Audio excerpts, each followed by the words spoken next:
Hey, what's up grinders? I am Zard, and today in this Gem from 4 video we are going to take a look at the PvP teams for the week 14 of Season 0. We start from the Bay of Stars, restricted by Wargare troops. We fight you pretty much same amount of VP than the third battle, so let's do that. There's the team. We're using Wand of Stars as our mana generator. You either choose to create 6 elemental stars, bless your allies, or create 7 umbrella stars and curse all enemies. We're using Shaman class, we get 50% start, and there's Root Trap, and that's what we want. And also, as this is a full Wild Plains lineup, we get pretty nice bonuses from them for the skills. Look at that, pretty much attack, more attack, and well, I have nice metal equipped because I'm too lazy to change them, so we are going to keep them. Right. Okay, we're using Queen Moonclaw. She creates 9 skulls, boosted by green allies and enemies, and then, if you lose troops, can summon a random null. As we have a full green lineup, we are guaranteed to create 13 skulls, and as the enemy also has 4 greens, we are going to generate 17 skulls. That's pretty nice amount of skulls, to be fair. And in the last slot we are using the Lord of Slaughter. Very nasty troops. Create 6 brown gems and then converts all brown gems to doom skulls. Then inflict 1 to 2 bleeds and 1 to 2 death marks on random enemies. Song of Doom, summon a Doomstorm at the start of battle. And Savage Strike third right has 100% chance to ignore armor with skull damage. Now you would think that using the Lord of Slaughter up top is a good idea because of the trait that deals skull damage straight to their life, but then again, check these traits out. Savage Hunter. Eagle Eye, place Hunter's mark on enemies when doing skull damage. Toxic Hatred, deal double skull damage versus green enemies, and Bloodlust becomes enraged when an enemy dies. Now, if you have played against this troop, you know that he can just go bow bow bow and pound your uh, troops down with the skull pokes. Also, the spell is pretty nasty as well and quite interesting. He deals magic plus 4 damage with a 50% chance to hit the wrong enemy. If the enemy uses green though, he deals triple damage. Kind of a green meta defense troop, we would say like that. Right, so full green lineup, full Wild Plains lineup, plenty of bonus skills, and we have very nasty ways to deal skull damage. So let's go and try this team. Um, I'm not sure if the enemy has not much, HP, so this is just a matter of time. We just have to get our wand going. Is that? Yep, there. Let's generate mana to our skull dealers. Now if you have a brown to skull alignment, you can cast Lord, but we are going to cast our Queen Moonclaw over here. Now there's a guaranteed extra turn with the skulls. We do that, then we do that, and this should be a match. Yeah, and this actually would be a match against very high level opponent as well. Savage Hunter is absolutely a nasty troop. Okay, then we try the usual true damage approach. Again using Wand of Stars as our mana generator. Moonsinger Stars empowered and converts purple gems to green. Phoenix deals AoE true damage. The Foxfire King deals AoE true damage as well. If you lose troops, Phoenix can also summon 1 to 3 Wolffire Hunters up top. Let's try this team. Oh, that's not very nice. Their Scurvy Sea-Dog is going to convert green gems to blue. Let's see. We get pretty lucky. There's an extra turn for us, so we do that. And actually, we skull poked them down because of the Moonsinger spell that also Hunters marks the first enemy. Anyway, we are trying to get our damage dealers going. There's the cost, and there's also Foxfire King's Foxfire trade inflicted 50% chance to inflict Fairy Fire a random enemy when matching red gems. We're running pretty lucky in this video, it seems. Okay, let's see. Now, nope. Oh, there, finally. Alright. So those are the teams for the Wargare region. Moving on to Winter's Reach, restricted by Glacial Peaks troop this week, a new region. And we have a Blood Frontier running over here as well. Well, it's time to test this build over here. Virgin the High Priest is one of these third cards up top, because it has 6 mana and good tarot trade is always welcome. Pretty much a mid shield, to be honest. Then we are using Sapphire X, these Dragon Boss troops from Glacial Peaks, for the AoE damage. And of course, we have an Ice Storm at the start of the battle as well, from the trades and all other nice things. Ice Sapphire weapon explodes blue gems and grants a random status effect to all Glacial Peaks allies and then summon a Glacial Peaks troop. Also, conjures an Ice Storm when you cast this weapon. Using Daughter of Ice starts empowered and converts red gems to blue and also conjures an Ice Storm. So we want the Ice Storm and hopefully we can get our Sapphire X going with this setup. Let's go and try this team. Using Frost Mage class, it gives a little bit skill points as it is a full Glacial Peaks team now. We don't have extra alignment with Daughter cast, but we're going to let me see, we're going to... Nope, we're not going to do that, that's an extra thing. Okay, let's do that. Now we could do that. Yeah, our dragon is going. Let's deal that damage over there. We do those. Dragon is back up. It's pretty important to keep an eye on those giant gems. You want to match those actually. A lot of times they give incredibly lot of mana. And wait, oh crap, that troop has barrier. Yeah, I hate that. That's fine. Let's explode those gems and this is a match. There. Somewhat speedy if you have the dragon. If you don't, then I have another team here. Using the Orb of Winter up top. This is Frost Mage class weapon. Deals magic +1 damage to all enemies, boost by frozen enemies. It has the enchanting trait, gives enchant to your hero when you cast this. Then we are using Copycat, Mirrored Halls faction troop. This troop creates 10 gems of an ally's mana color. And there's 50% chance to summon a copy of that ally. So if you cast this Copycat on these troops, there's 50% chance that we are going to summon a copy of these troops. But in this team, we want to cast Copycat on our hero, because we have a 100% chance to create blue gems that way. Then we are using Saga, deals AoE damage to all enemies, boost by blue and frozen enemies.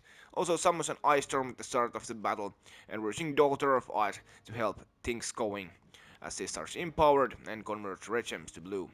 Now in this case we are using Elementalist, because this is kind of a low level team, I would say, so we want the protection, for sure. Okay, we have to fight against Sapphire. Let's see how this goes. Might be actually the first time I lose a battle here in my PvP videos. Of course I lose battles all the time, but not usually in my videos. Okay, red to blue. Oops. Okay.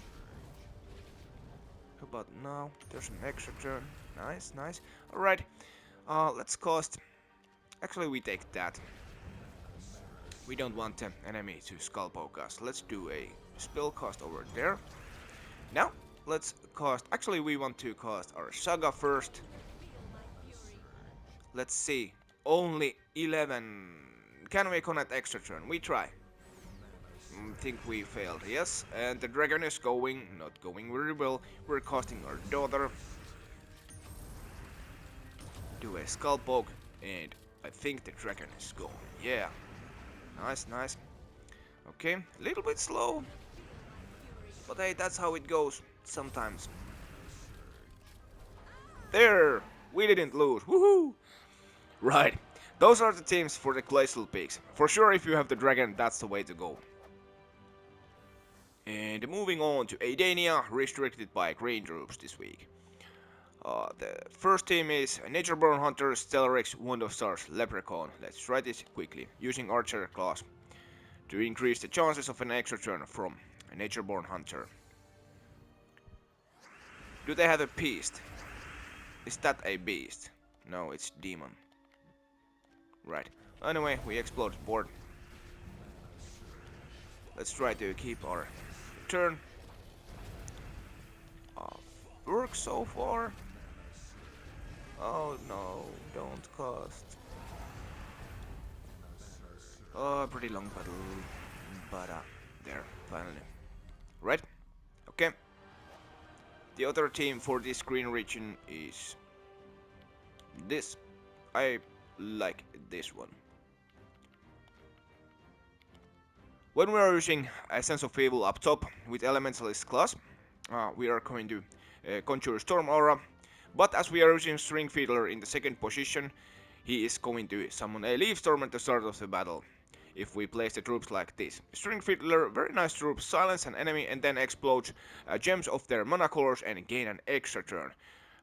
Very good troops. The silence and the extra turn after the explosion is absolutely awesome. We're using Queen Beatrix as our main damage dealer over here and Leprechaun to get things going. Right, we have silence, we have entangle, we have freeze, we have stun, then we have true damage, and I think this should carry you. If something goes very, very wrong, you can slap Essence of Evil on the enemy troops and that is going to help you to survive.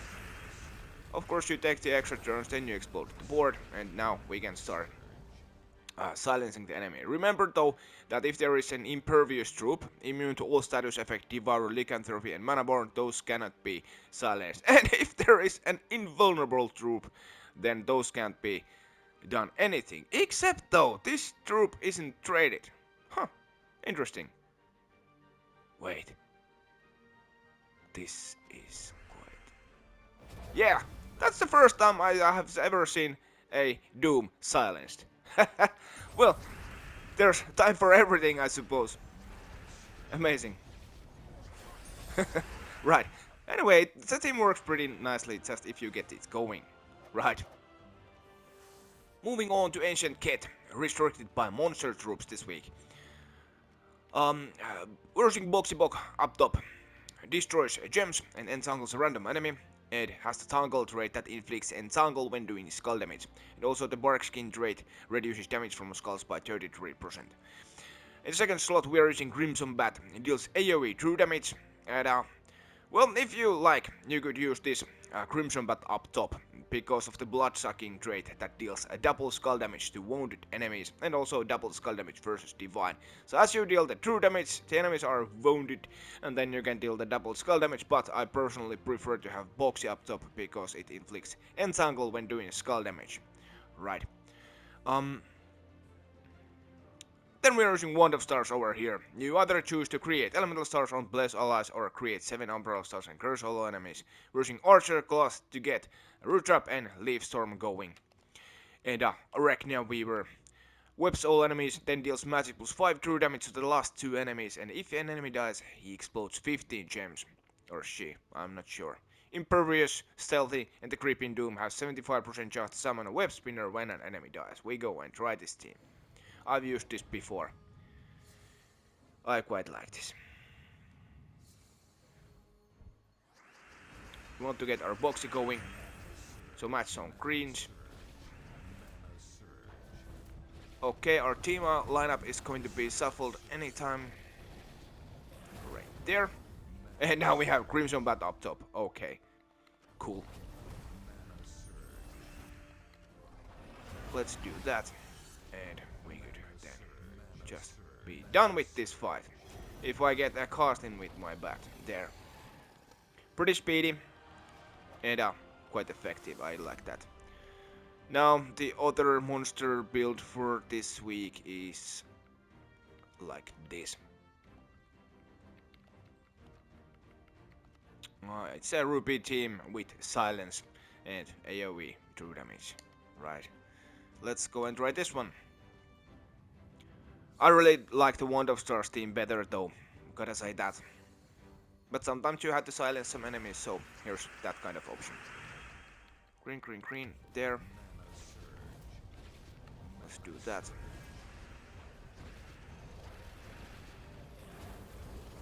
And our team lineup is shuffled. Oh well. Let's get our damage dealers going. There. Right. So those are the monster teams. And moving on to Geheron, restricted by brown troops.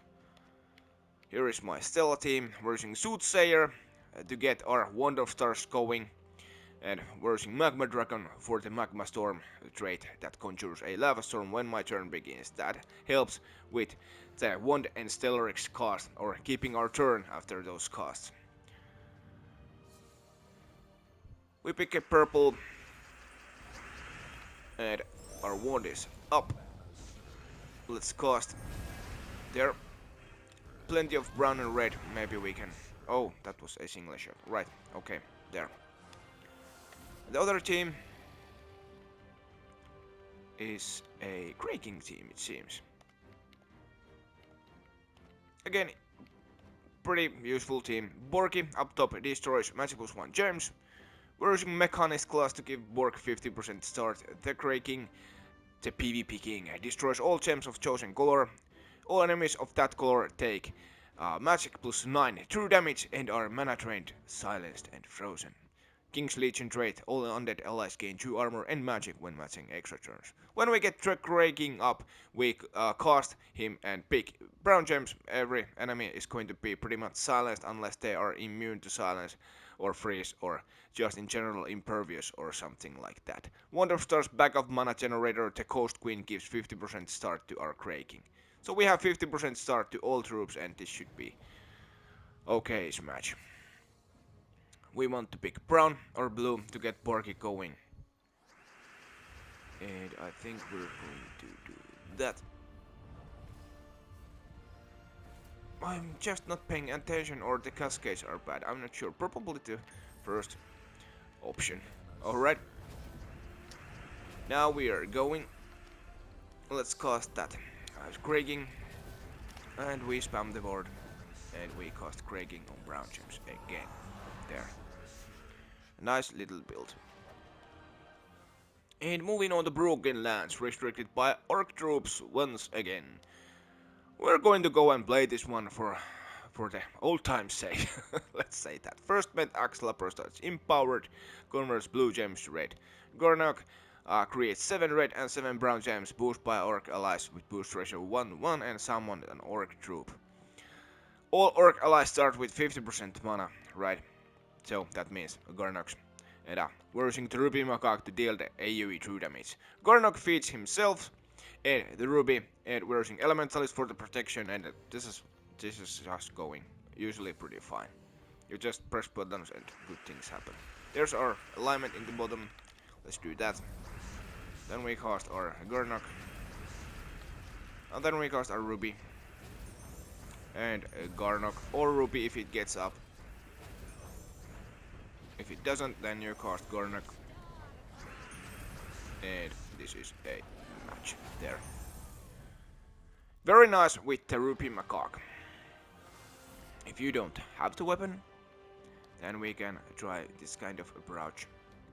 We're using Wargare the Guardian and writing stuff. This troop converts all blue gem skulls and creates 1, 2 or 3 brown mana potions, and if an enemy is stunned, there's 50% chance to gain an extra turn. Has a Clopper trait that deals double skull damage versus stunned enemies, and for that we're using again Elementalist. And we're using Frighting Staff, deal some scatter damage, create some skulls and entangle the first enemy if they aren't entangled already.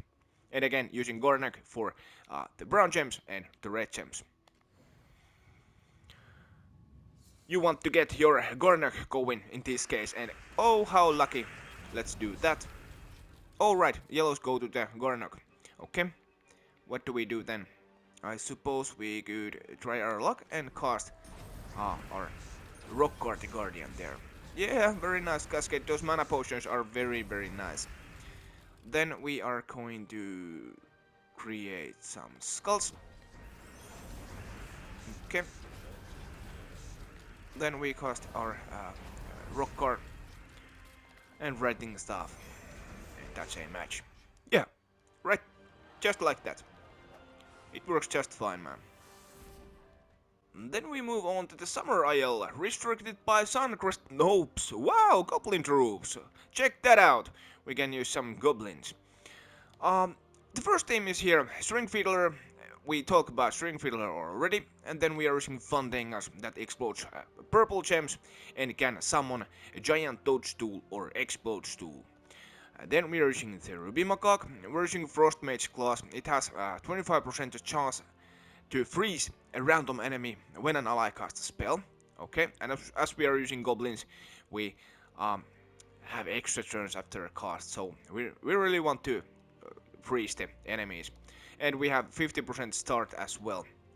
And in the last slot we are using Fairy Godmother that, well, let's say that the spell isn't very important. I'm using her just because of the third trait Wishing Well that has 50% chance to convert a yellow gem to Wish Gem when my turn begins. As Ruby Mogok and all these troops explode the board, we can a little bit speed up the process if we explode those Wish Gems. Okay. And I suppose I could maybe talk about... yeah, let's talk about Iron God. So we could do like this. Actually, if you have many, you could do like, maybe like this.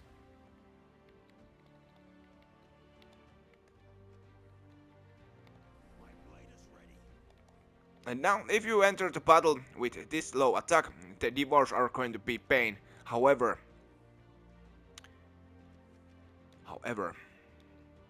this Maraji Expanse, these monoliths are pretty useful to increase your devour chances with Iron God. For example, this Southwild Shrine over here. If you do all those monolith battles over here, you gain 5 attack for each blue ally. That means, as the lineup is full blue, you will get 20 attack to your Iron Gods, right? And if that's not enough, you could go over here and do these monolith battles if you have the sigils, and you get another 20 attack for each brown ally. Right, that's 40 attack more to your Iron God. Right. Are you feeling me? Low attack, go to those monolith fights and you can pump up the attack. For example, in this case, this would be over 100 attack, and that's a granted devour with Iron God. And when you're using Wand of Stars, you can get things going pretty fast and just eat the troops. Alright, but we are going to try this team though. You want to get your String Fiddler going, or your Fundingas going. Let's do that. Or well, Ruby Macaque going is as well pretty nice. One of the enemies is already a frozen. Let's silence that. Now explode the purple gems. And now our Ruby is going. Let's cast some AoE damage. Now we good. Oh wow, we do this. And we need one more Ruby cast in this AoE. Ah, spell reduction. I hate that. And it would be cool if our Ruby would get up pretty fast. Now this is a match. Right. Okay. There it's pretty brain dead action. Let's say that. And if you don't have Ruby Macaque, then you can use the Iron God trick that I explained. Or you can use good old Norbert's Turnip team. This weapon is one of the Kingdom mana generator weapons. It deals magic plus 7 damage to an enemy, boosted by Goblin allies in this case. Then creates a mix of 6 green and red gems for each Goblin ally. We're using Thief class because it makes our hero a Goblin. We get the 50% start and well, I think you know this case. Goblins be goblins. Let's see if we can get our weapon going. Let's do that. Yeah, that works fine. Then we generate mana to our troops. We take the extra turns. Let's explode the board. And we do that more. Then we do cast with Norbert's Turnip with Cop Truffle, followed by Turnip, followed by Cop Truffle, and again, and again. And that's a match. Hey, it works pretty nice if you just can keep the loops going. And towards the Maraji Expanse, restricted by human troops this week. Very nice restriction, I quite like this. Holy Saint Astra gives all human allies 50% start, rushing Troll to destroy gems, and if there are 30 or more red gems, he will gain an extra turn. Also has the magic link. Rushing Tesla as our main damage dealer and the Ruby Macaque as our backup damage dealer. I think we need one Tesla and one Ruby Ghost, and that should be a match most cases. We're using Sun Spear class to create that firestorm at start of every turn, help to get mana to Tesla and to Ruby, and if there again are 13 or more red gems, Troll will get an extra turn after a cast as long as he isn't frozen. Let's go and try this team then. So as always, with Troll builds you want to get purples, which there usually aren't. So we just cast our Old Saint Astra and we get Troll going that way because of the enchant. And now we are cooking. Okay, some random... Oh, it's this. Magnus third rate experiment inflicts a random status effect on extra turns. And of course, our Ruby Macaque is now webbed. That's fine. We are going to deal this with Tesla 10. Let's remove the barrier with Ruby first, and this is a match. Yeah, nice and easy. And the other team, if you don't have Ruby, it's just Tesla team with Wand of Stars. Nothing special, but super effective. It seems I'm using Titan Glass with this case, probably to give a faster start to our Wand of Stars in this case. I actually built these teams a couple days ago, but didn't have time to record this video. As you can see, it works pretty fine. If we can get another cast in there.